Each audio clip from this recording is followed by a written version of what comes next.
Thank you for listening to this PodcastOne Sportsnet production, available on Apple Podcasts and PodcastOne.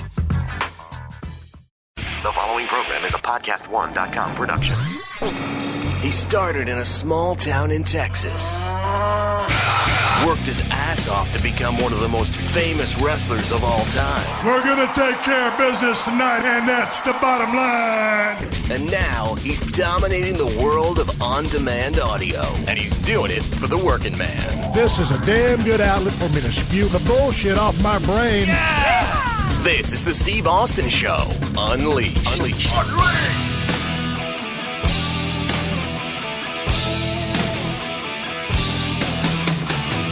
All right, everybody, welcome to Steve Austin Show. I'm coming to you from the pride of South Texas, the Broken Skull Ranch down here in Tilden. I'll tell you what, man, my wife is sitting right next to me in sunflower seeds. Would you pick up your microphone, Chris, and welcome to the show.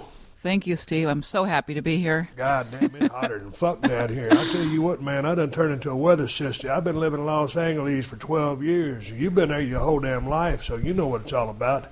When you come down, and like every morning when I wake up and I go out and let the dogs do their business or go check and put the trash cans out, it's 63 degrees. So when you get up and get outside already, it's 90 degrees. Then the hottest has been, 105? Yeah, well, that's what the thermometer says. I don't know what it is, actually. God damn, you talk about a change of pace. It's 30 and 40 degrees hotter than I'm used to living. Yeah, and it's very humid, especially today. You know what? And it's goddamn, because it rained like a motherfucker. It's drying shit down here, and all of a sudden, my shredder breaks down on my tractor. I come down here to mow everything. I want to mow my big-ass front yard. I got that accomplished. I got a bunch of other roadways to mow and shit like that, and a goddamn part on my mower deck busts, and I call my tractor guy down there in Poteet, Texas, Eldon, and he orders the part for me, so I can't mow. And then it rained cats and dogs out here yesterday. What, it rained about 2 or 3 inches? At least. God damn. It looked like a waterfall. Man, so then, I got trapped. If my tractors broke down, I came down here to do the manly work, the macho work, drive a tractor, put the front end load on it, maybe cover up some holes where some hogs made a waller. You'd go out there with my rifle, shoot a coyote or something. But no. Because it's a goddamn muddy, I could get on my Kawasaki mule and ride around because it's 4-wheel drive, but it'll fuck my roads up. So I'm kind of relegated to staying in the house. And that's the way a lot of people are here in South Texas. Because once you get out there on your roads, I've been 4-wheeling out there in Georgia when I was living down there on my 4-wheeler. It's all fun and dandy. That was leased property. When you own a property and you got to take care of your roads, it's a little bit different ball game. So that means, since my tractor's busted, my Komodo tractor, as Stacy would call it, I can't go mow, and because it's busted, and also because it's so goddamn wet, I can't mow. So guess what? You're helping me with housework. I'm helping my baby girl with housework. Now, if there's one thing I can't stand is pushing around a goddamn vacuum cleaner, and then I got my shop vac, and I vacuumed out every nook and cranny of the pavilion, and then I got that long feather duster with that extended thing off Teddy's porch, wiped all the cobwebs off all the damn crown moldings in the inside and outside of the house. And then I got the regular vacuum cleaner, and then I got the damn son of a bitch. Then I went out to the front door, and a little baby bird made a nest on one of our outdoor lights on our front porch. And there's 2 little bitty baby birds in there, and they're real hungry. And the parents keep coming by every couple hours, and they feed them. And there's a big pile of bird shit all over my goddamn porch. I don't know how old those little baby birds are, but they are shitting like a crippled goose, and so's the mom and daddy that is feeding them. So I got a mess out there. And so, speaking of shitting like a crippled goose, Hershey the Wonder Dog got diarrhea for a couple of days. So she was shitting like a crippled goose. So she would go out about 3 or 4 times at the doggy door. So Kristen left the light on for her. Well, when you leave the light on out here in South Texas, after a big rain, all the bugs come out. And guess what? Because you're the only motherfucker with the light on, just like Tom Bodett at the Motel 6, every goddamn bug in McMullen County is on my front porch. And some of them were still alive, and some of them just died. Now, Kristen, here's the question I got for you, because I was out there for 40 minutes with my shot back. Out of all the bugs that died on the front porch, what the fuck you figure killed them? They got stuck. They got stuck on the front door with the rain. They got stuck on the front door. They was kind of built like sticks. They're long, skinny bugs, and they fly around because they got wings, and they just died. Maybe it's the humidity. Goddamn, maybe they died of a heat stroke trying to get in my house to get in the air conditioner. That's it. Anyway, so I vacuumed up all those fucking bugs, and it was hotter than a motherfucker. And those parent birds were very upset. Goddamn them! I don't know what kind of swallows or whatever kind of bird they are. It ain't a field lark, it ain't a dove. Built them a damn. What am I gonna do? Fuck. I can't go out there and jar the nest up off the light fixture. And well, they're so cute. Pasture, huh? They're so cute. Well, I know, but if I didn't have a heart, I just go, well, fuck, get off my goddamn light fixture, and you're shitting all over my porch. I can't, They'll grow up soon enough. Well, goddamn, I tell you what, I hope them damn parents get them out there and get them to flapping their wings so they can fly away and go fuck someone else's shit up. Speaking of fucking shit up, our air conditioner was fucked up. It was broke. We got over here, and when we're not here, because we try to keep the air conditioning bill, our power bill real low, we set the thermostat on about 85 degrees.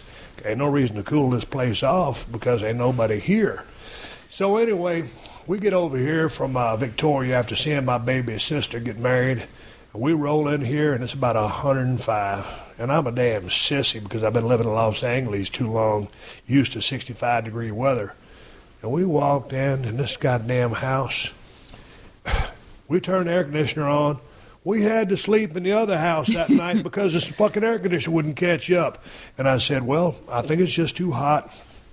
It'll keep trying, and it'll ultimately, start up because it usually does this. Well, we got here in the early afternoon, turned it on. It was still 86 by the time it was 11 o'clock at night. It hadn't cooled one single degree. Well, it got to 85. Oh, it did? Okay. 85, 86, that don't make a shit. Homie don't play that shit. I can't sleep at 85-degree weather. Now, I'm sitting here bitching. Like I said, I'm a damn weather sissy. Well, we could. I just felt bad for the dogs. Well, so anyway, so I could take it. I was in my sleeping bag with my long johns on. We go over to the house next door and turn that air conditioner on, and we sleep like crazy. And call the air conditioning people come out, and sure enough, they come out. We needed a Freon charge and some other coolant, whatever the fuck you call it. And they did ran all kind of diagnostics on it. What's the name of our air conditioning people? South Central Air Conditioning. Hey, South Central Air Conditioning in Jordan, Texas. Thank you guys for coming and helping a brother and a sister out. Thanks to you guys, I'm sitting here in my own house, cool as a cucumber. As a matter of fact, Kristen, would you go get me a turtleneck sweater? I'm a little bit cold. God damn, I tell you what, the house, when you ain't got no outside chores to do and you got to work inside, I tell you what, a house can look pretty clean, but when you really get down to it and you got time to kill because you got to do something, this house was kind of dirty, wasn't it? No, it wasn't that dirty. It wasn't? No, I cleaned it the first day we got here. Yeah, but you wouldn't and want I cleaned it vacuuming all the bugs on the outside of the porch. And those ones that got inside, shit. I got up this morning. Tell them what time I woke up this morning. 4:30. 4:30 in the morning. My alarm clock didn't go off. I didn't set my alarm clock. For some reason, my eyes just opened up. I was like, what the fuck? It's 4:30. Maybe I'll go back to sleep. I'm on my damn fitness kick, got broken skull challenge starting up in a damn month. It's not like I can make a Bloody Mary and go back to sleep. So I was sitting there. Okay, maybe I can go back to sleep. I couldn't do it.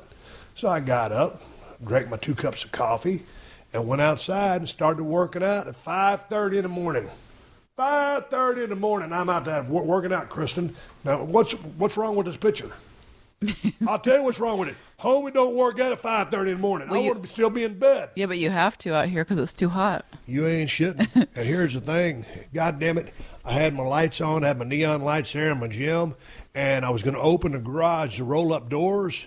But because I had the lights on, all those fucking bugs that weren't dead at the front door wanted to come into the pavilion, so I had to shut those doors. I was in there sweating like a son of a bitch, trying to get my swell on, trying to make a comeback from this rotator cuff surgery. I'm going to get part 2 of my workout in this evening, and that's going to be hotter than fuck. I'm in 2 days, Kristen. I'm making a comeback. You are. You're It's doing really impressive, well. Huh? I tell you what, man, it ain't nothing like this weather. I tell you what, I'll be happy when the Broken Skull Challenge starts because we'll be filming right there in August. It'll be hotter than fuck. We'll be on a mountain in a desert. And I'll be the coolest son of a bitch out there because when you come out here to the Broken Skull Challenge to do, you get in shape, you get tough routine. Yeah. Ain't nothing they can throw at me that I can't handle. Macho like a motherfucker. You gonna run the Skull Buster this year? I whip that Skullbuster's ass. It ain't nothing but a thing like a chicken wing on a shoestring. I had one more story I was going to The fly on your face. Oh, man. We was at the damn wedding the other day watching my baby sister get married, and I took a picture with my brother, Kevin, my baby brother. He's 10 months younger than me. He was drinking a beer, and I was drinking a Broken Skull Ranch margarita, and this was a quadruple shot. Normally I make a triple shot, but it's quadruple shot because they weren't serving no alcohol at that wedding. And so after the wedding, me and Kristen ran home, let the daughters go to the bathroom, checked on Hershey. I made myself a margarita. My baby girl drove back to the church to go to the reception, and we took a picture out in the parking lot, and I posted it on my Twitter account. Steve You Austin, forgot yes, how you I- got lost to the church. Well, that's a whole other story for a whole other day. I'm trying to give my wife directions. I'm supposed to be going to the Baptist church, and they said, I'm like, you grew up in this town and you're asking me for directions? goddamn, I mean, I've been gone for 40 years, and I didn't know that the Baptist church is right next to the Methodist church, which is next to the Lutheran church. Pentecostal church, which is next to the Lutheran church. I mean, son of a bitch, there's so many churches there. I didn't know where to shit or wind my watch. Heaven forbid someone give me a street address on a building. You know, that's all they had to do. And so because the wedding and the reception was at two different places. Anyway, back to the story. I'm taking a picture to... It's picture, not picture. So I'm taking a picture to always remember this time with my brother. And we took the picture, and then I started looking at the picture, and I then noticed that there was a fly on the left side of my face. You got photobombed by a fly. I got photobombed by a goddamn house fly. And here's the thing about it. I put it on my Twitter account, and I saw the fly there, but I said, what the fuck? It was the best picture I took. I could have used 2 or 3 of the other pictures we took, but none of them looked as good as that picture, the one with the fly on my face. So, you know, when you took 4 shitty pictures and the best one is the fly on your face and you post that one, you didn't take very many good pictures. And I knew I was going to cut a promo on the fly for fucking up my goddamn picture. It's probably the same fly from Mexico. You know what? It can't be because I don't think they live that long. But it damn sure had to be related to them. Yeah. So I'm going to tell you something. Here's the thing. I've been having problems with flies ever since I did that podcast down in Mexico about 2-3 years ago. They're haunting you. They are haunting me, and they're just a thorn in my side. And I'm just trying to live the life of a normal man, to go hunting, go fishing, raise a couple pups, be married to his wife, and work, pay my bills, live the American dream. I'm taking a picture with my brother Kevin, and a fly lands right in the goddamn left side of my face. And here's the thing, Kristen. If the fly would have just landed on my face and a picture of me, no big deal. He just landed on me. But when he landed on my face and my baby brother's in the picture, well, when the people look at my Twitter account and then they see my baby brother in that same picture, well, then they're going to laugh at him because his older brother that he looks up to and respects has a goddamn fly on his face. So, fly, if you're going to land on my face, that's one thing. But when you land on my face and my baby brother's in the picture, you brought family into the equation. And when you did that, you done made it personal. So it's like the legendary Buford T. Justice told Junior, put the evidence in the car. I ain't got to put no evidence in the car. The evidence is on that picture on my Twitter account of that fly landing on my face. So now, when my brother goes to work, he gonna walk in the coffee room, clock in, and everybody gonna start laughing at him. And say, hey, your brother's so goddamn stupid, got a fly on his face. What the fuck's wrong with you Williams people? So when you cause that kind of problem, it means that you've only expedited the fact that I'm going to get my revenge on your motherfucking ass. I walked in the other day. I was about to grab my shotgun out of the safe. My wife said, Steve, you want me to make a tuna casserole and some mashed potatoes? And I said, no, baby. I said, give me a Diablo sandwich and a Dr. Pepper. I'm in a goddamn whore. People probably don't even know where that quote's from, Steve. That's from Smoking the Bandit. Yeah. So I don't know why. And here's the thing, Rambo. They drew first blood, not me. They drew first blood. Mr. Fly, this is the last time I'm telling you. Anytime, anywhere in the world, you want to settle a score one-on-one with Stone Cold Steve Austin, all you got to... No. Let me take that back. There's a promoter in Stamford, Connecticut, name of Vince McMahon. He got a show going on in Orlando in about 9 or 10 months. It's called WrestleMania 33.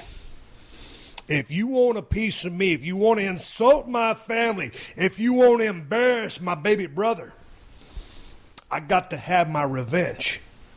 So if you got any guts, you'll fly your ass down to Orlando, no pun intended, and you will do battle with Steve Austin in a Texas death match, and we will settle this score. And you will never, ever embarrass my family again, because my brother got to clock in at work every day, and then someone's going to take a picture and put it in a copy machine and hang it by the clock and laugh at my baby brother, and you're going to cause him hard times.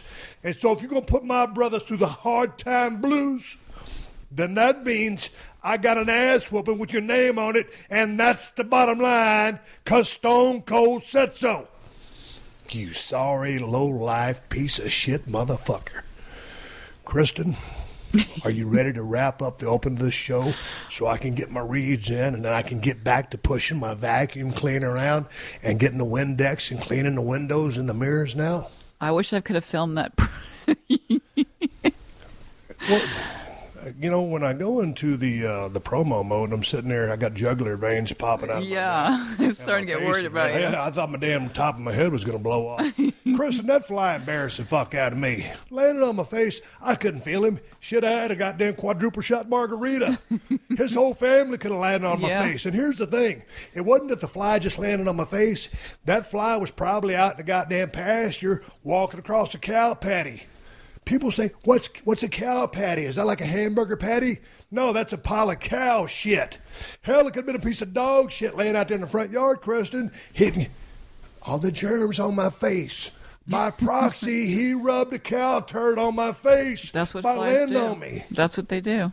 Yeah, that's what they do. And flies are smart. So if the fly's so damn smart, you want to embarrass my damn baby brother? Meet me in Orlando. It won't be about April, May, give or take next year. I will be in shape for your ass. We're going to drug test you. But you show up, and I will beat the flying fuck out of you. Hey, before we get on to Bill Burr, I got to give a couple of big ups to my longtime sponsors of the Steve Austin Show, Diamond Dallas Page and DDP Yoga. Dallas and his crew are the ones who put together the Resurrection of Jake the Snake documentary. And this is one badass documentary, but you ain't got to take my word for it. Just look how well it's doing on Netflix. Hell, right now, The Resurrection of Jake the Snake is the 6th highest rated documentary of all time on Netflix. People are loving this documentary, and not just wrestling fans. So check it out on Netflix, and be sure to give it a rating after you watch it. You can also get the documentary on Blu-ray and DVD now, and the collector's edition comes with 20 bonus features, including a commentary track narrated by Dallas, Jake, and director Steve Yu. So just go to ddpyoga.com/Austin to get the Resurrection of Jake the Snake Collector's Edition DVD or Blu-ray, along with your own copy of the DDP Yoga program, and if you do it now, you'll save 20% off your order.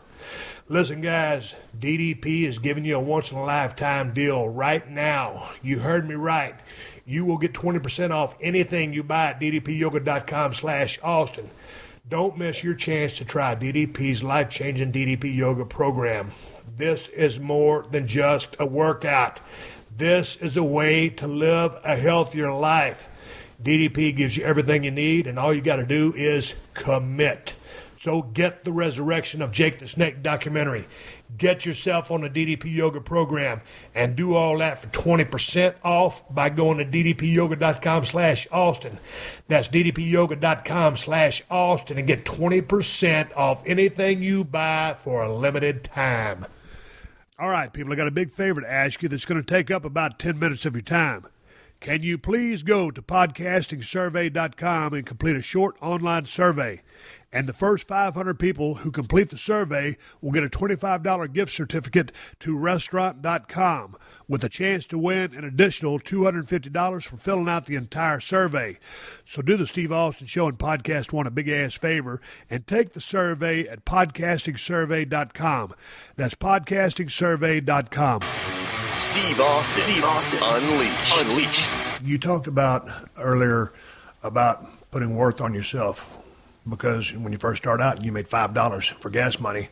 I was making $15 to $20 and making 400-mile round trips when I was living in Tennessee when I went down there to the USWA. So I'm not asking for dollar signs. I don't want to know anything now.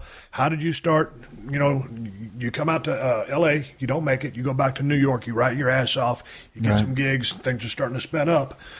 I always tell all the guys to get in the business of pro wrestling, you've got to learn the business part of the business, not just the stuff in the ring. Oh, yeah, absolutely. That's the ring. That's the entertainment part of it. And comes the business aspect of it. So as a comedian, and dude, and all of a sudden you get into some demand, you hit a lull, you come on, and because you get a break from Opie and Anthony and Jim Norton, the HBO thing, how do you determine, hey, this is what it's going to cost you? You get a good agent. You can't negotiate your own thing. You got to get a good agent. And what I did is I got with a guy he was like me. We started working together in like 2001, Mike Berkowitz, and he was trying to make a name for himself, and I was trying to make a name, and we were right at the exact same like place. And as I've gone up, you know, the stand-up ladder, he's gone up the agent ladder. Now he's like, you know, I think as far as like he's past me as far as being an agent. I mean, like the client list that he has is incredible. And we always laugh. He used to book me anywhere he could book me. The Skyline Cafe in Appleton, Wisconsin. It was a great gig, by the way.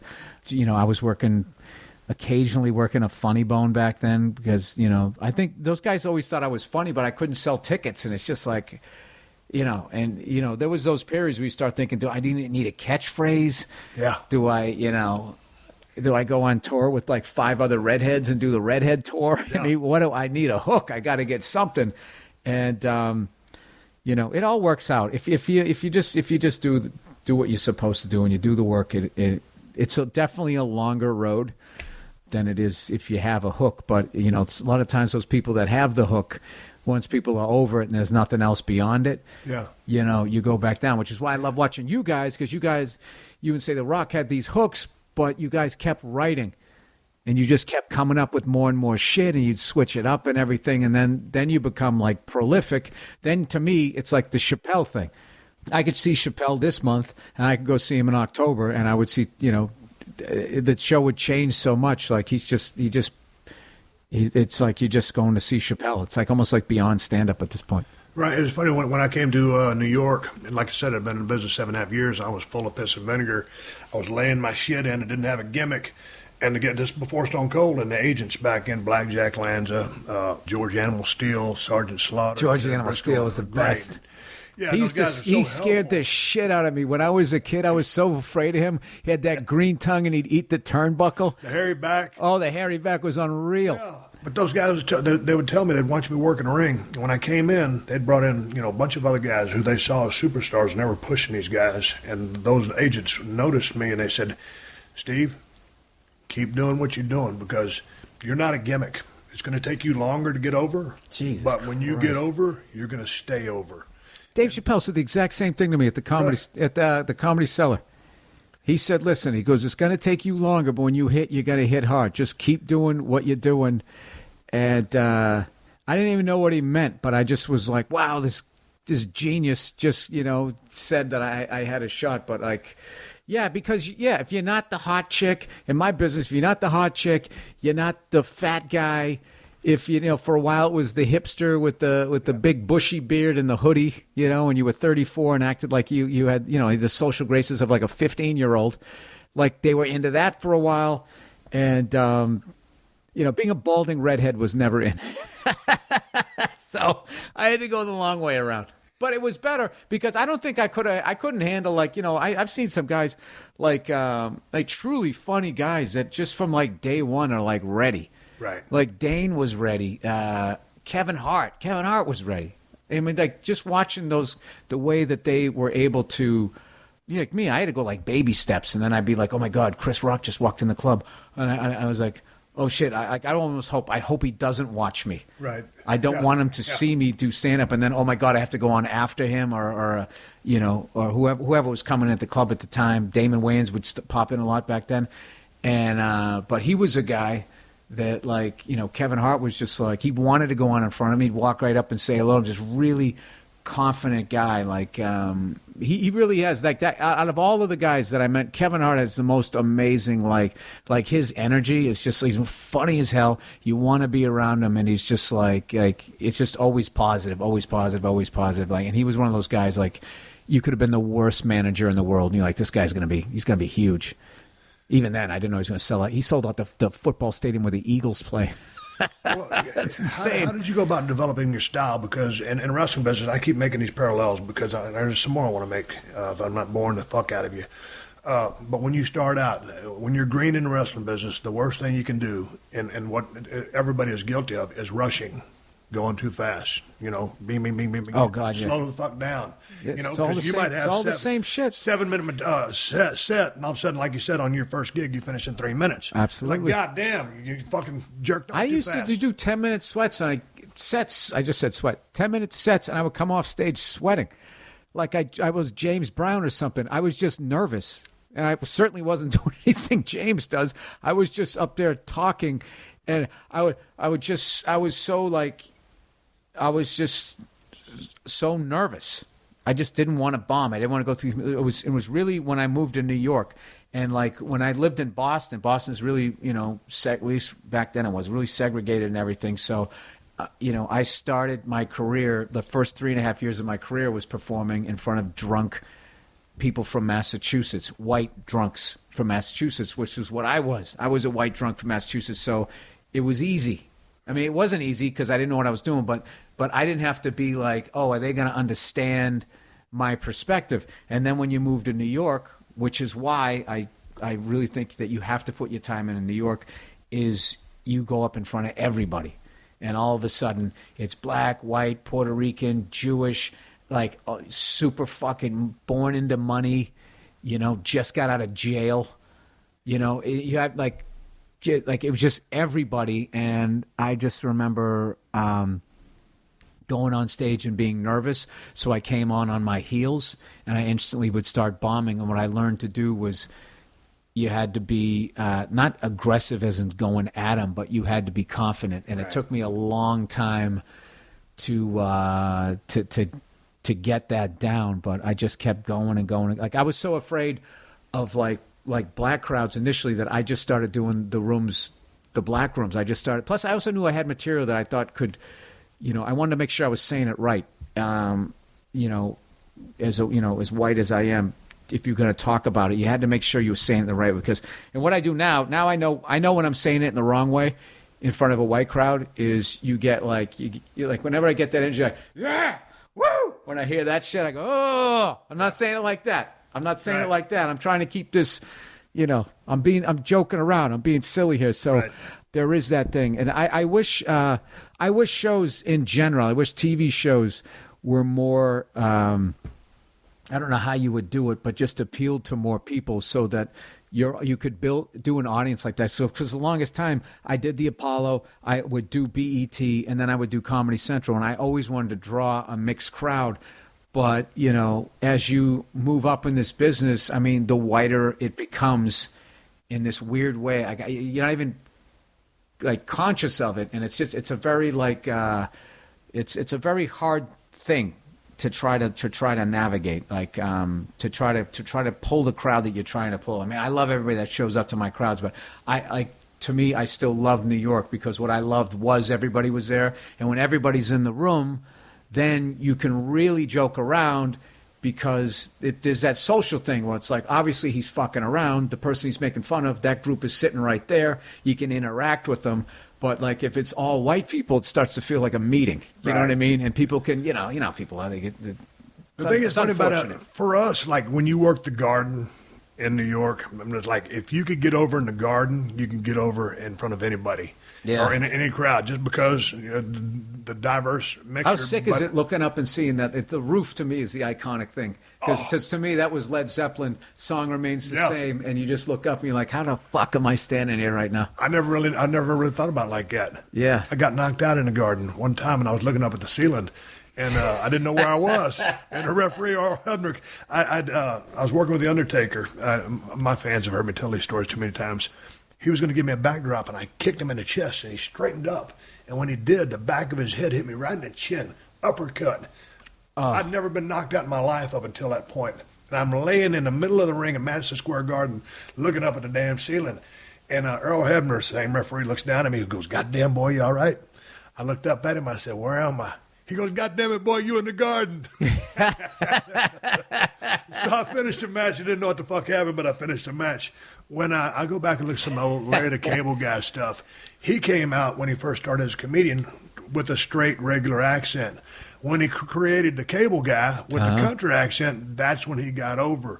Were you always the same with your approach to how you deliver your material? Because you get this great voice, so you can just ramp up and get that high pitch when you're when you go off on a rant and you start just going off on something. It's almost like you're just freewheeling out there.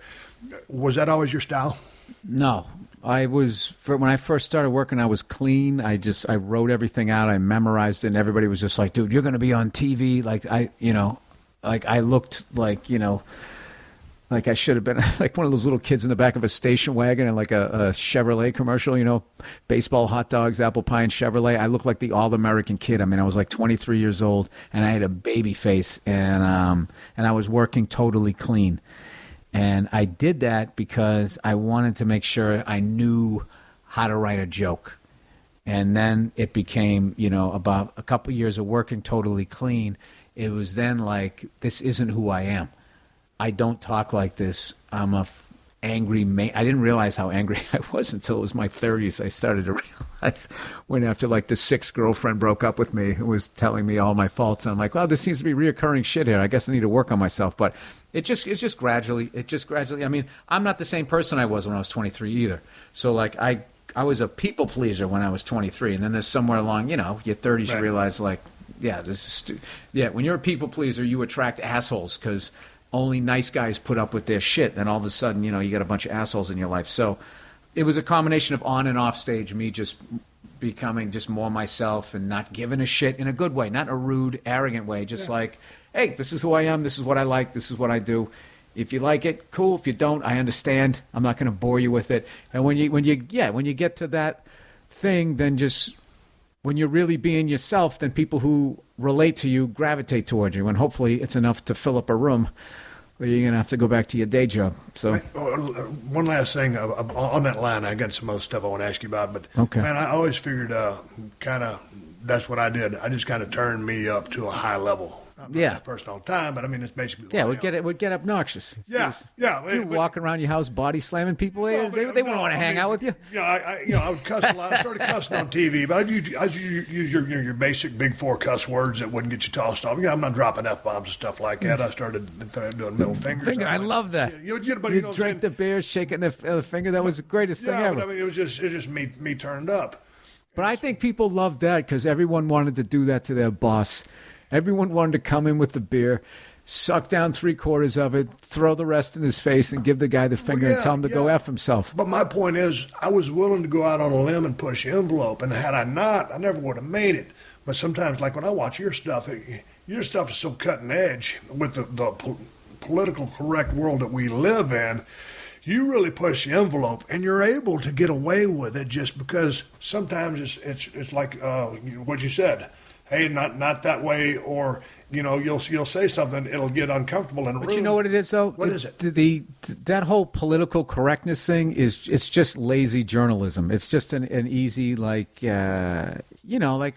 talk about. I've been doing a bit in my act how they talked about transgendered bathrooms. Yeah. They're not going to talk about the ocean's dying. There's too many people on the planet. Our food is genetically altered. They're not going to talk about Like that stuff would send everybody into like a depression. That's we're doomed type of shit. So you keep it light. Oh, look at this. Donald Trump doesn't care that Caitlyn Jenner pees in his building. And then like comedians getting in trouble. Like you can literally genetically alter the food and no, they're not going to talk about it. But if you do a wage gap joke in a strip mall, you could literally get on like, national news if it goes back and forth. And most people, they're just tuning in to watch because it's fun to watch somebody get in trouble. But, I still believe people, they're adults. They go to a show, they know you're joking around, and if you make fun of Caitlyn Jenner or you make fun of this or you make fun of that, like you don't hate these people, you don't believe this stuff. It's a joke. Right. But it's one of those deals where you'll be in front of whatever, 1,000 people, 999 had a great time, right? Night after night after night, right? And then one person doesn't like it, they go on a blog and all of a sudden they act like the sky's falling, and it's just a, it's a complete non-story. There is political correctness, but it isn't something that, like, in comedy clubs, like, every night, like, there's, like, all of a sudden, everybody got all uptight. Like, you go to a comedy club, people want you to go off.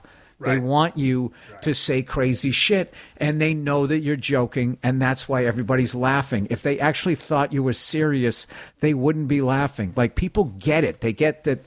do you got to put on a fucking clown nose? I mean, They know what they're doing. But there's always going to be, like, that selfish audience member who lets 800 subjects go by and laughs at all of them. And then when it comes around to them, then all of a sudden, you're not telling jokes, you're making statements, and they're offended. And, oh, my God, they're owed an apology. Like they're a little country. Yeah. And you offended them, and now there's no more trade. And so it's like, well, then fucking go home. Yeah. Stupid. Oh, that's great.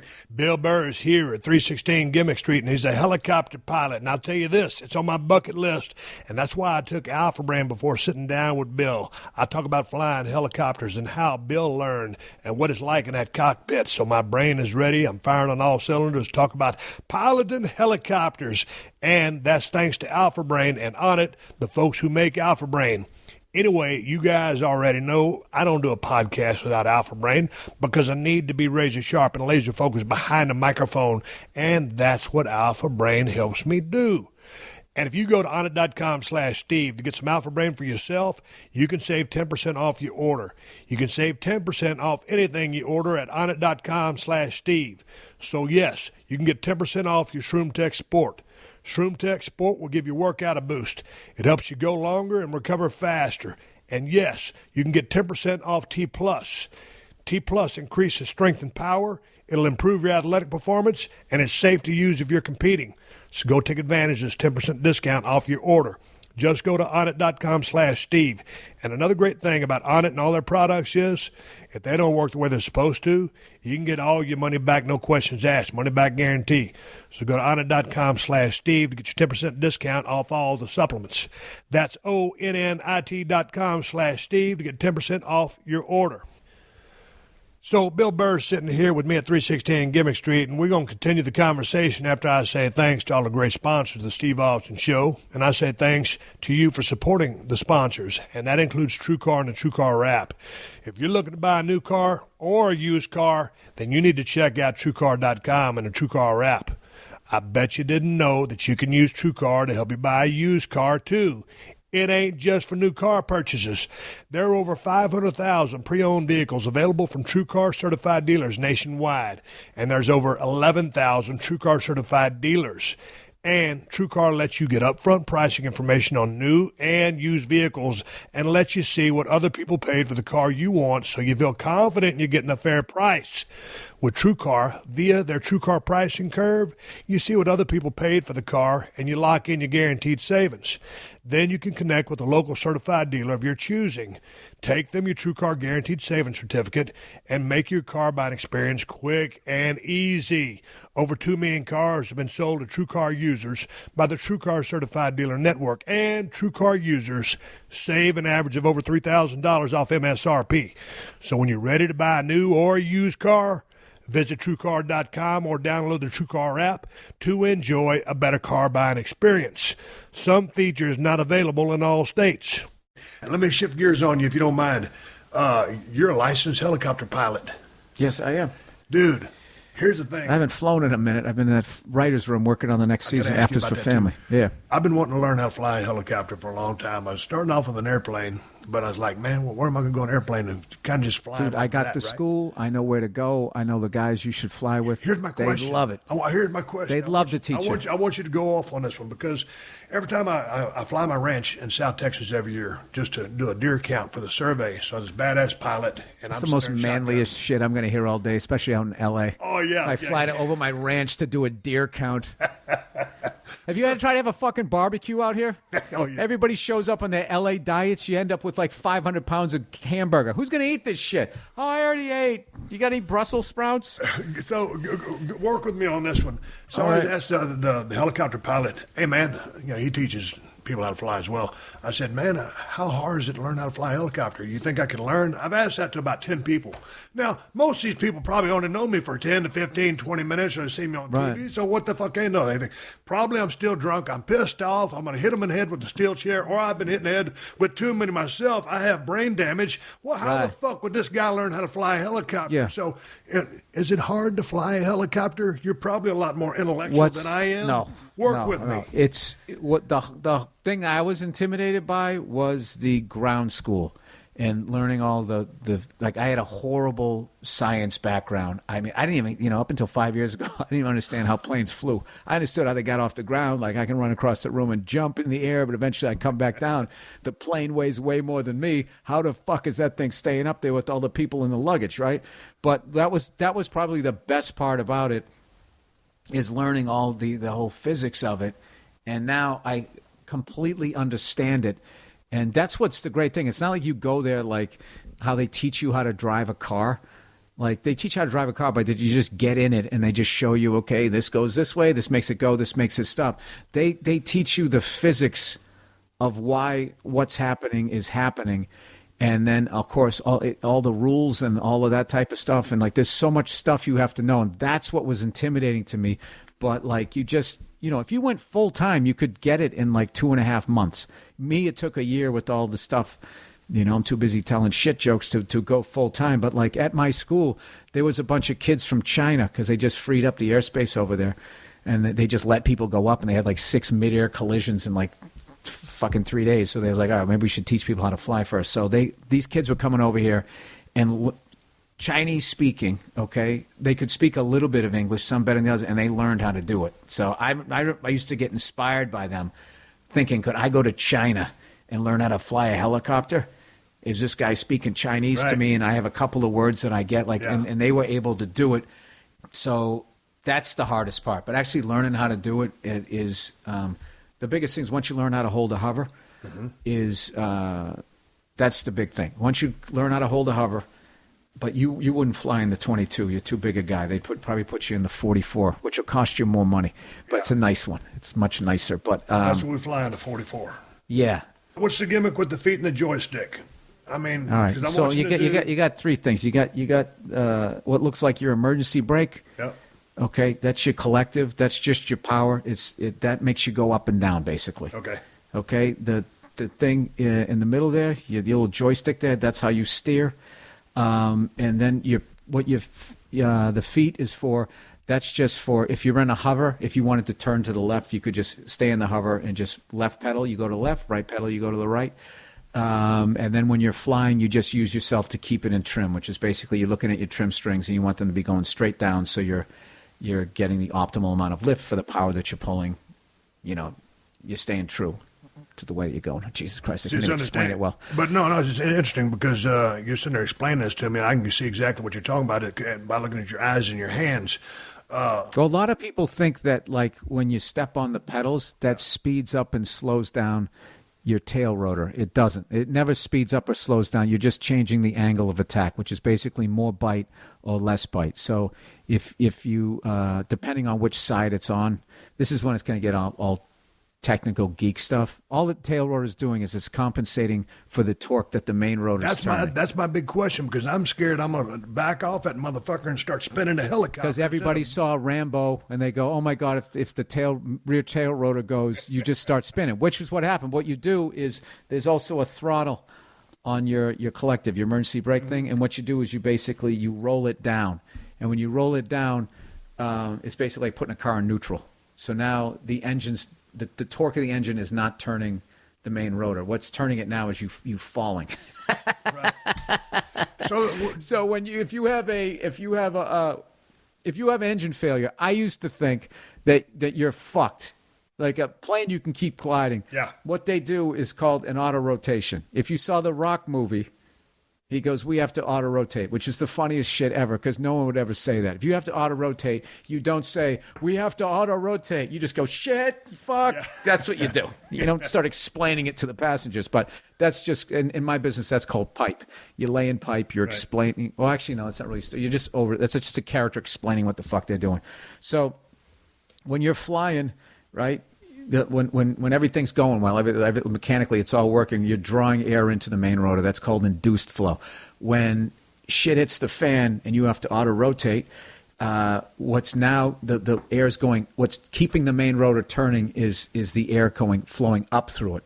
So basically, it's your forward speed and the weight of the ship falling. And you can, especially in the 44 that you're going to fly, you can glide for a long, long way. And what you do is as you pick out your spot, and what's great about a helicopter is there's all these soccer, baseball fields, all of that shit, is when you come down to your flare, which my instructor showed me is like a hockey stop, you just stop and just like that in the air, right? You get like 10 feet off the ground, you just, you come back on the stick, and you flare out like that. This is probably, people don't know what the fuck I'm talking about. The big thing is you don't want to go back up again. Right. Because then you're going to slam down like fucking Hulk Hogan. You can be 3 inches shorter. What you want to do is stop like that and then level your ship. And then as you fall, right before you fall, you pull the emergency brake. It's your last bit of energy. Dude, you can land like a daisy. Like these guys get it down. Like they had me one time, they had me stop in midair in a hover and then just cut the engine on me. All right, and then wanted me to turn it around and go land someplace else. And they basically show you how to do that. Is what you have to do is you just let yourself fall. You get your RPMs back up to where they want to be. You don't want to overspeed the main rotor. And then you just catch them as they're coming up. This all seems, it took fucking forever, but like I always go down whenever I fly with these guys. I always, like every 6 weeks, I have the guy take me through all this shit. Like, let's do a 180 auto. Let's do a straight in auto. Let's do, I'm way up in the fucking air. Settling with power. We do all of these emergency running landings, all of that shit. So then I feel comfortable to go fly by myself, as I call it, and I'll tell you, the scariest fucking thing I've ever done was that. That is, without a doubt, the scariest. The first time. Where'd you take off and where'd you go to? I went Long Beach to El Monte. That was the first one. That's kind of a straight shot. You just go up to 605 and you come back, and that's like a 45-minute one. That was freaky enough. But then the next time, it's called a cross-country flight. It's basically any time you fly and land, like, I forget how, 25 miles away from the airport, that you get to log. It's weird. You get to log a cross-country flight. However, if you just fly 20 miles out and don't land and then fly 20 back, it's you don't get to log it as that. And I don't know. I don't pay attention to that because I just do it for fun. But these guys, it's all about building up your hours to move, to get qualified for the next job. So we had to fly. You had to put 3 hours of time. That's how they log it in time rather than miles. It's basically 3 hours on the Hobbs meter, and that counts time.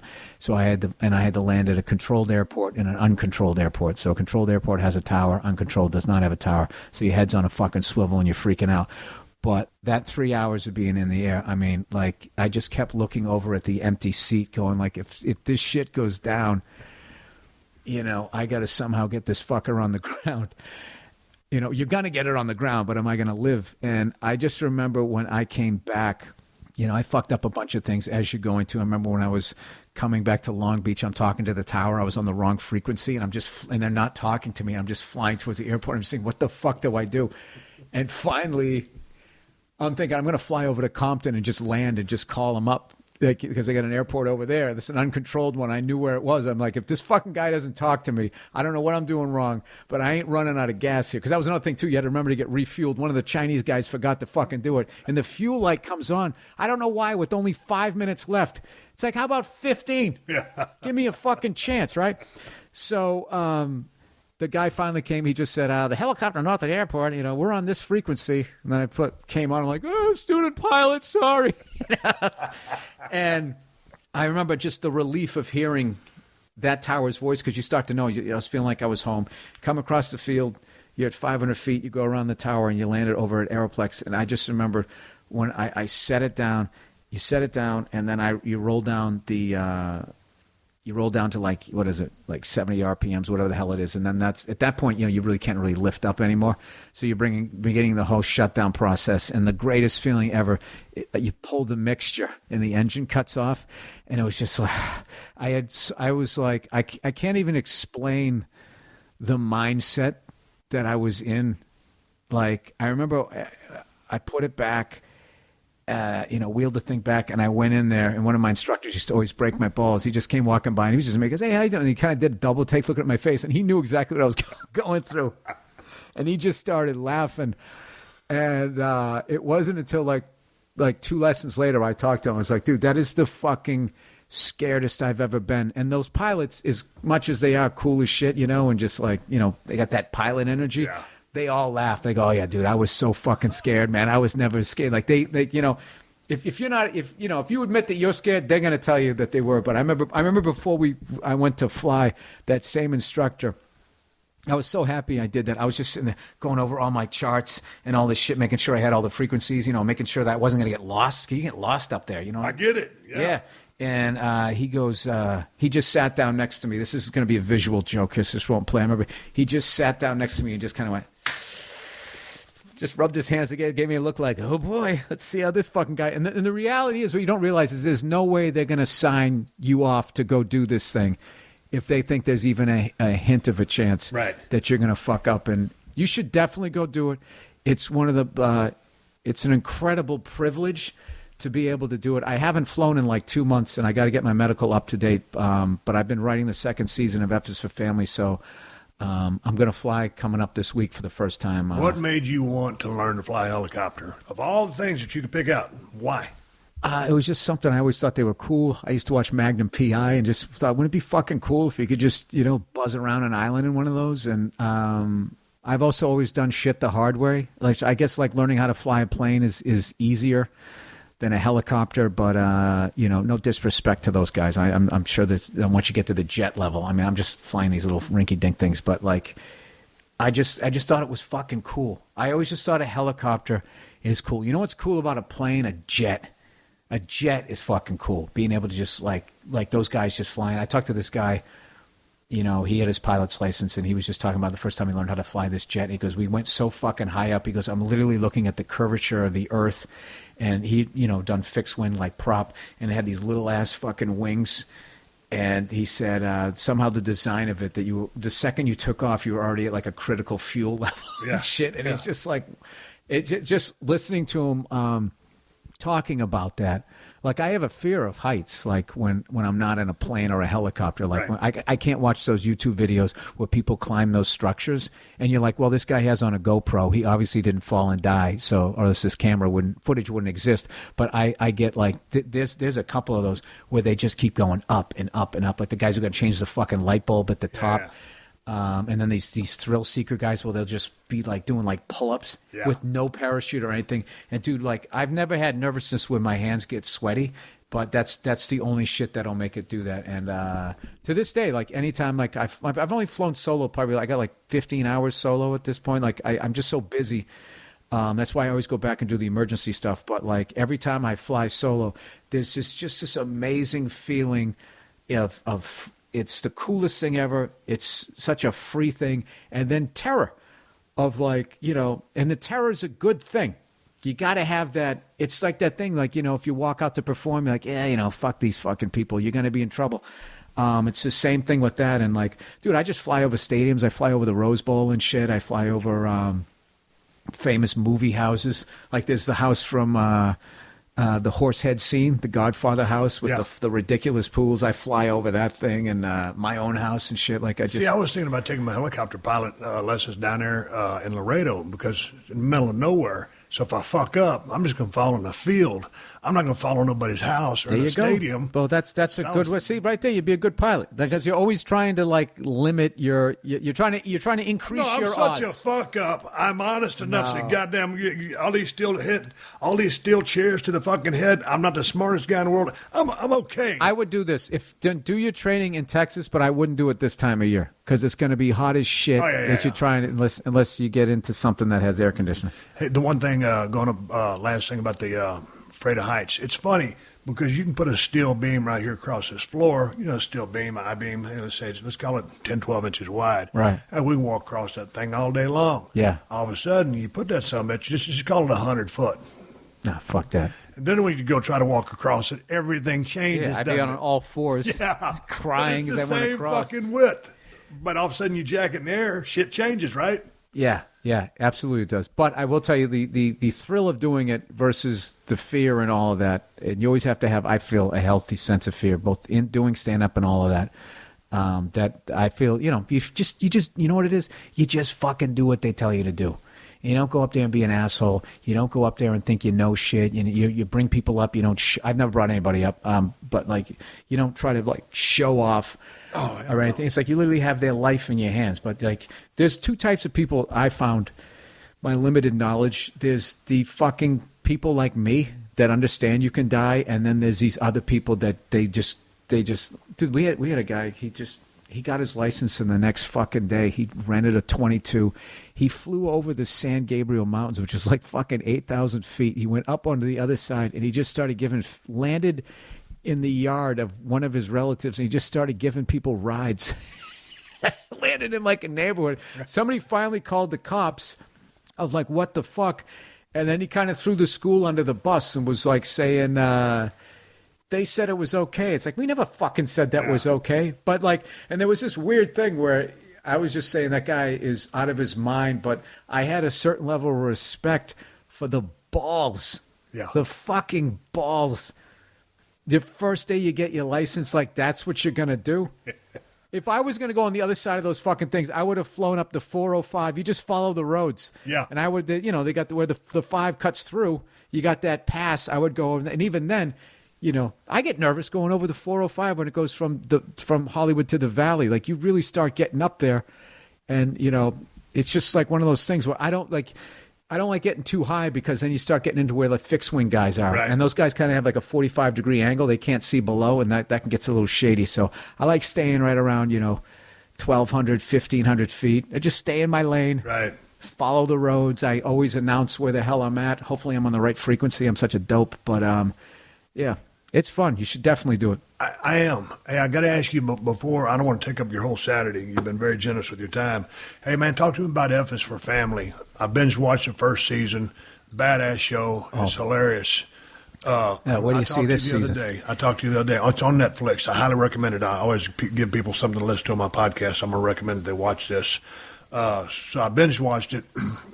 How'd you come up with the idea for this thing? Why? And how do you pitch something like this? I hit you with a bunch of questions. All right. It was an idea that came about through telling family stories on stage. And as I went from being the young babyface comic to being the old guy, a whole new generation of kids with a whole new style of parenting came about. And everything got labeled.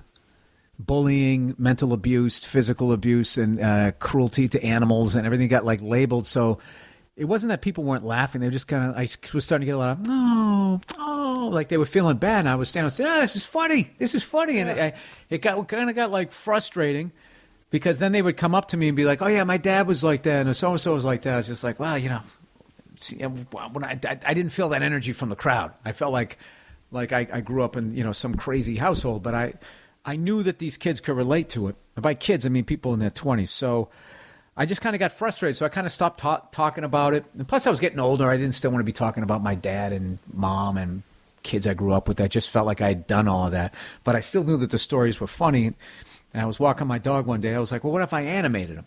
So initially, the idea was I was gonna write little 5-minute vignettes.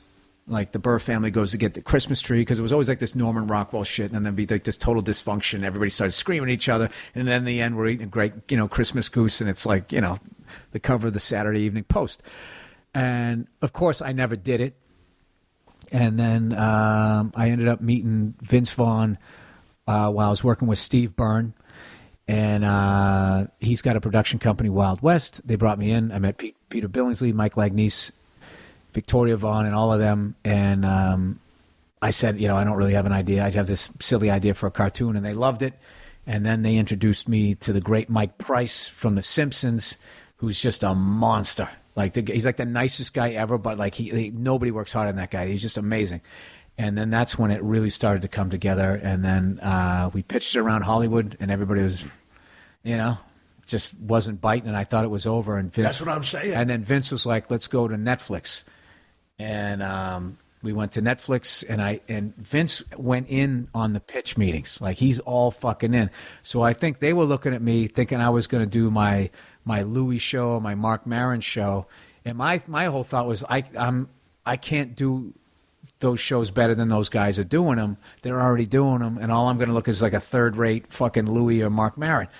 So I think they looked at me like a cartoon. I don't get this. But then they were also looking like, that's fucking Vince Vaughn sitting there. And then I think that's why we got 6.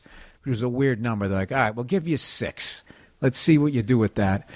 And then we just brought in all these awesome writers and got all, I forget who signed on first, but once we got Sam Rockwell, and then we got Laura Dern, and then Justin Long, and then all of a sudden Gary Cole and all Dave Koechner and all these people, Mo Collins from Mad TV, Debbie Derryberry, Haley Reinhardt. It just was crazy. All these people just signed on to do this stuff, and I always going to forget people's names. Not Phil Henry. I'm going to forget everybody. But anyway, so they all signed on, and I'm doing the Seinfeld thing. I'm surrounding myself with people way more talented than myself. They prop me up and carry me across the finish line. So how long does it take to complete an episode? But with animation? Yeah. With animation write an episode. How long? You can write an episode. Someone writes the initial draft and everybody beats it up. That takes about, to write and record, about 6-7 days, work days. And then, so we started writing last couple of days in March. We're up to episode 9 out of 10. So we're going to have them all recorded here in the next couple of weeks. And then what happens is the first thing that comes in is the animatics, which is the rough drawings of it. And then that's when you really just go okay, this guy shouldn't be standing here. This kid shouldn't be here. And, I'm not good at the directorial stuff. This should be a wide. Why is this over his shoulder? The other people handle that stuff. But I just more try to keep a reality base to the thing. And just make sure the movements or some stuff we take advantage of the animation, but we're trying to make it like a real thing. One of my favorite parts of the first season was when the older brother, Kevin, saves Bill from getting beat up by the bully, and when Bill thanks him, his older brother punches him in the stomach. Yeah. And it's just that's to me, that was like what being a kid was when I was growing up. And dude, you wait till you see this season that we're writing. I just saw the animatic for the first episode, and there's a scene that we were trying to get animated correctly, and we'd seen it 20 times, and they finally got it right, dude. And the whole room, as jaded as we are, just bursted out laughing, just dying. I can't wait. But it's unfortunately not going to be out again until May of next year. We're trying to hustle here and get it out as soon as we can. But they had to wait to see how it was going to do. So hopefully now, they'll have a little more confidence in us, and we can start the third season. So people, once a year we can give you 10 episodes. That's what we're hoping. Rather, this time it's going to go a little over a year. So apologies to the fans of the show. So they were obviously impressed with the 6. I watched them. I loved about them was, how long was an episode? Is it 30 minutes or just right at? Yeah, 25. With no commercials. I mean, it starts and it's over. It's like, goddamn, I'm ready for the next one. Yeah. Because I'm bad about watching TV. If shit ain't good, I just won't watch it. Right. I like how each episode rolls into the next one. That was Netflix's idea, and I was against that. I'm like, really? No, I want to do The Simpsons standalone. They're like, no, serialize it and blah, blah. And then the second we were going to serialize it, it just took the writing to a whole other level. Now you're not just tracking the story, you're tracking it for the whole season. Okay, we got to bring this kid from here to here, her from here to here. It can get away from you sometimes. You're just sitting there going well, that doesn't make any sense because he did this in episode 2, and you're just sitting there going, fuck. But, You sit there long enough, you'll get away I like out the way of they're it. connected to each other because I love it. I love it.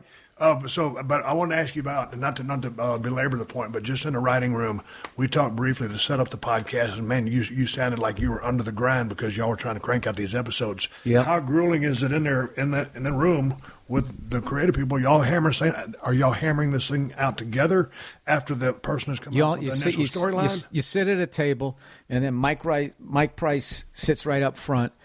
And we're just pitching on shit, and then he kind of, when he repeats it and laughs, the person typing the script, it goes in. So there's all of this. It's a great room. People are funny, and then what happens is you get you get tired, and then someone else comes up with something good, or you just start making just ridiculous jokes, or we just go on. We'll go on and just start watching, Ric Flair videos, or you'll watch oh my God, I remember seeing the worst movie ever. You go on YouTube and you just take a mental break, and you got to kind of walk away from it, and then you come back and just keep going and going and going. But fortunately, it's a great room. We work a lot, but we're not there a ridiculous amount of times. A few times, and we start about 10:30 every day. We go to about 6 or 7. Sometimes you go till 9 occasionally, and. But, we go order pizzas and shit, and we just Yeah, but how'd you guys decide on the voices? Was that casting? Was that you? I mean... Yeah, we have great casting people, and, we had ideas. Sometimes you have the idea what the person's going to sound like, and somebody comes in and they nail it. You're like, bam, that's the guy. Other times it was like you had an idea and somebody did something totally different, but you're like, that's really cool. Yeah. Let's get this person, and...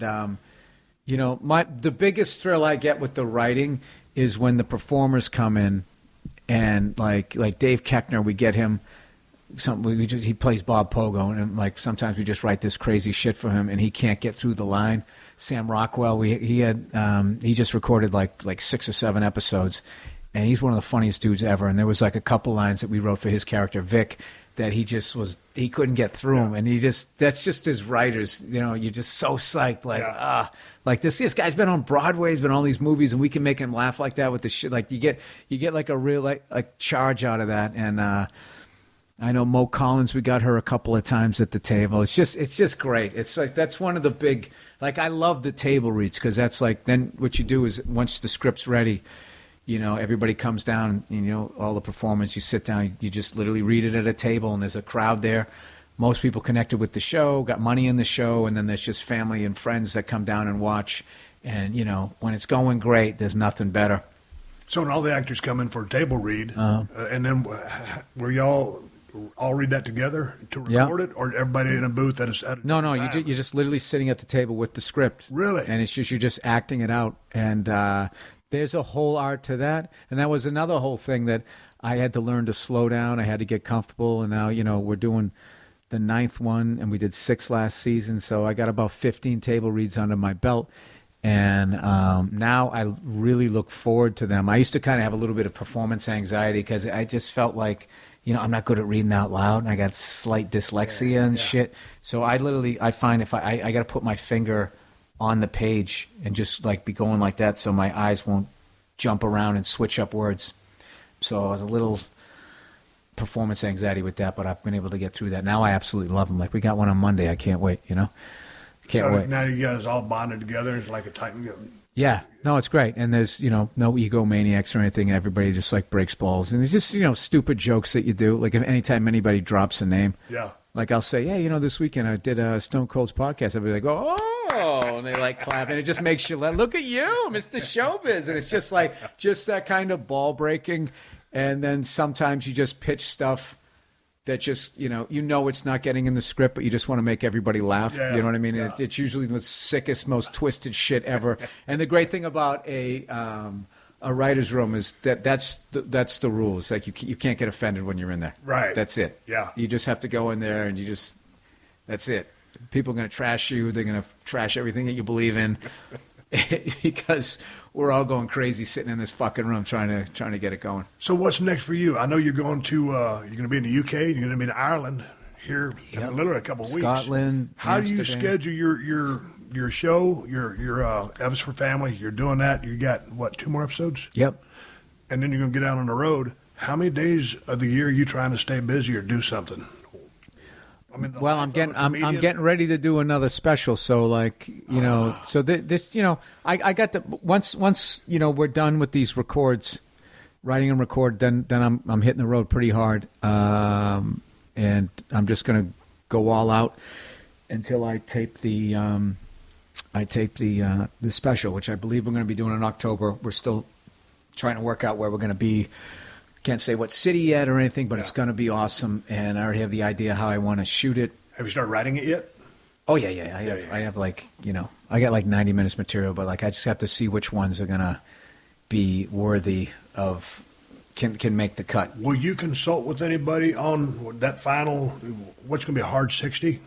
Or I'll probably do a little more, like an hour 10. My last one was like a little bit hour and 15, hour 20. I don't know if I want to do another one as long as that. Like, you want to keep leave them wanting more. Leave them wanting more. Yeah. No, but my question is, I mean, will you like say to your wife, "Hey, what do you think about this?" Or will you just say, "No, Bill, you're the funny son of a bitch. You're the guy who knows your material." No. I run stuff by my wife all the time, and my wife is hilarious, and. The hell, but like she always laughs. Friends, I mean, oh yeah, no, because I had a couple things. Like I had this material that had to do with aborted landings. Like I just had my 5th one, and what goes through your head. But in my head, I was always thinking like, well, it's airplane material. Just the subject alone is kind of considered hacky. But my agents were going like, no, man, but it's some of the funniest. The act out, like it's some of the funniest shit you've written. And then I went down to a club, went down to Flappers, and I saw another comic, and he was doing a bit about an aborted landing, and it was different, but it had the same tent poles going through, the stewardess sitting down, not looking at you, freaking out, and blah, blah, blah, blah. And so I just said, well, there you go. That's why I'm not putting that in a special. So I will continue to do the bit. I'm going to do the bit when I'm on the road, but I just won't stick it into my hour. So, like, I have bits of mine, like my getting arrested for drinking and driving, and cop wanted me to pull over and I kept going, right? I have those stories, but I just feel like those kinds of stories people have told. So what I just use those for is when my special comes out and I have no material, I have those that I've never done on a special. So those things kind of hold me up as I'm writing a new thing, and then once I get the new hour together, those old ones just go away, and like it's almost like it's like leftovers. So I have like leftover bits. So I have enough. I've been doing it long enough that I have like a half hour of leftover shit that I can come up with a half hour of new shit, and then have a half hour of my leftover solid shit, and I can mix and match them. Here's a couple of new ones. Here's the one that works. Here's another one that works if I need that, and then blah, blah, blah, blah. And that's how I kind of use it to build up the new hour. And that's just shit that I've just learned throughout the years. But and then I guess it's just because you've been doing it so long, it's what you do. So I mean, because I'm just sitting there trying to think, I can be a funny guy in a room, but I ain't no stand-up. I ain't even close to being a stand-up. Never would claim to be. So when you're just sitting down, like, what's your process? Just like, hey, this would be funny, and then you take it to the level that you do. I mean, I just write the word down. Yeah, I just write a word down. But you guys do the same thing. I remember seeing people saying like, Ric Flair, right? They go, hey, did you have like writers and for your rants and blah? He goes, writers. He goes, I came up with half that shit in the car ride over from the airport. Or sometimes I'll be hanging with my wife. My wife always gives me shit because I don't take Uber. Yeah, I don't take. It's just some fucking guy. I get a cab. Yeah, I get a cab. Yeah. I don't like the Uber drivers, like especially out here. They're in show business, half of them. They got a script. They know who the hell you are, and then they know where you live. Yeah. I don't like that. I like the cab driver. Yeah. Hello, my friend, blah, blah, blah, and then it's over. It's fucking over. So I went on this riff about it, about how, it was basically like fucking hitchhiking. And then I did this whole serial killer like testimonial thing about, how much he loves his job and everything. And she was dying laughing. And I was just like, all right, I'm going to do that. Now that bit, where it's at right now would never be worthy. I wouldn't even do that on like a late night show. Maybe it's like a late night bit, but it's nowhere near where it's at right now would ever be put into a stand-up special. Even I don't care how hard it kills. It's just like, it's fucking Uber. It's like, to me, that's like, there's certain subjects that are just like, it's like, remember that Chex Mix party mix? That's what it is. It's it's like that level. It's not like fucking Johnny Walker Blue up on the top shelf. It's just bullshit you're putting in your mouth. Now, those things But what those are great about those things is they get you saying something new, which gets your mind in a new place, which could lead to something new. Like that bit could then elevate up to something that then, you can take the most basic bit and depending on what you do with it, you can turn it into something worthy of being on a special. Whether it gets there or not, we'll see. We'll see what happens when I go up just riffing, messing around. I read that you still like to travel. I love it. God damn it. Well, it's because you're still doing it, I think. Or maybe just because you love to travel. Because, man, I like, once I get there, I hate going to LAX. Oh, yeah. That's why I never get mad when babies cry on the planes. Because when babies cry on planes, it makes me laugh because I always think, like, that's exactly what I'm thinking right now. Like, if it was socially acceptable for me to break down and just start sobbing, I would. Because I feel exactly how that baby feels right now. I don't want to do this. Right. I want to go home. When I was on the road, I always call it those 15 years, give or take, as zombie years. I mean, like, you're a human being. Oh, yeah. But you're just going, man, and you're doing the things in life. You're coherent, and you're making decisions, but you're in go mode. That's just what you do. When I got out of the business, it took me 3 years to get out of that and turn back into a civilian. So, like, now when I travel, it's a real pain in the ass because I don't want to go nowhere. I'm a homebody now. I put in my time on the road, and I'm in a different mode. So I'll go somewhere to do work. I just don't like to travel or go to different spots. I ain't never been to Hawaii out of all the places I've been to. My wife she's been 6 times. She wants me to go to Hawaii. I don't want to go to fucking Hawaii. Go to Hawaii. Yeah. Do it. You're telling me to go to Hawaii. I'm going to fly my helicopter over there. Dude, here's the thing. Airplane. Check it out. If you're sitting there, you're riding in first class, and some dude walks by, or a chick, and they got on a shitload of cologne or perfume, and it just fucking punches you right in the goddamn mouth. The shit like that irritates the fuck out of me. Or it's the dipshit who doesn't have any awareness. What? You spent 15 years to get working your way up to the front of the plane. That's my thing now is I blow most of my money on travel, like the traveling aspect of it. Like I sat in the back of those motherfuckers for fucking almost 20 years, and I'm like that guy who went to jail for the last time. I'm like, I ain't going back. Yeah. I fucking sat there. You know what the worst was? Those DC-9s where you got the window seat and the fucking engine is right there. Yeah. You know, they had a malfunction one time and something flew out of the engine and just like took somebody's head off, went right into the fuselage. I remember that. Yeah. So, like, there's that. Or you get the seat next to the bathroom. Or one time, I sat next to somebody one time who was so fucking fat, they were next to me and in front of me at the same time, dude. Like, I remember he was trying to make himself smaller by crossing his arms, which just, what are these muscles called on the side of your back? Your lats. His lats fanned out like a fucking dragon's wings.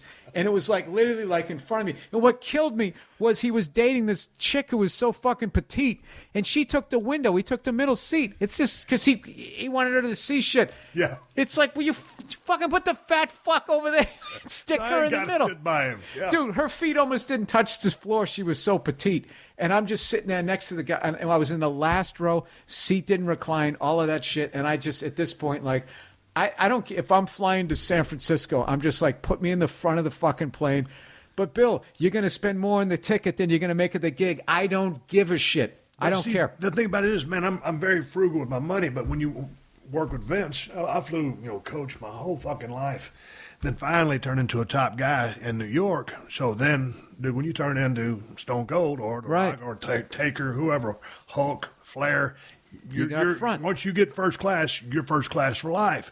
And so when we used to fly on our own dime back to Texas, I'd go cattle car or whatever, trying to save a buck. But, back, when you finally, because I'm going back to what you're saying, I paid my dues. And we're sitting, one of my biggest pet peeves is not only the cologne or the perfume. I always tell people, just whatever you're spraying on, just a cunt hair less. Just one little fucking puff and put it away. Or the bag slapping you in the head when you're going down. My thing is the person's foot coming between the seats. You ought to be able to take a pen and just stab them right in the arch. Or if you're sitting there and the person behind you uses the back of your seat to pull themselves up instead of using their fucking armrest. Use that. Or here's one big one. I'm okay with chicks wearing sandals, but if it's a dude wearing sandals and I can see his feet, I'm not cool with that. I don't want to see a guy's feet. I got one. There was a guy in the seat right in front of me. He was like one of these guys. He was a big guy. And you know those people where they start to sit down using their muscles and halfway down it just becomes a free fall? They let themselves go. And this guy goes to sit down and just wham! And dude, the whole seat just came back into my knees. I was just like, dude, what the fuck? And I remember, ever since, post 9/11, like you reacting to a chair hitting your knees, all of a sudden you're a threat. Like, sir, what's the matter? Why are you being hostile? It's like, 'cause that fat fuck just, and then, I'm going to, the F word starts coming out. You're the bad guy. Yeah, then I become the bad guy. He's irate. There's something wrong with him. Sir, he's agitated. Sir, are you going to be okay to fly today? Like that type of shit. I'm just like. Yeah, I'm going to be fine. Shut the fucking door. No, you know what I did?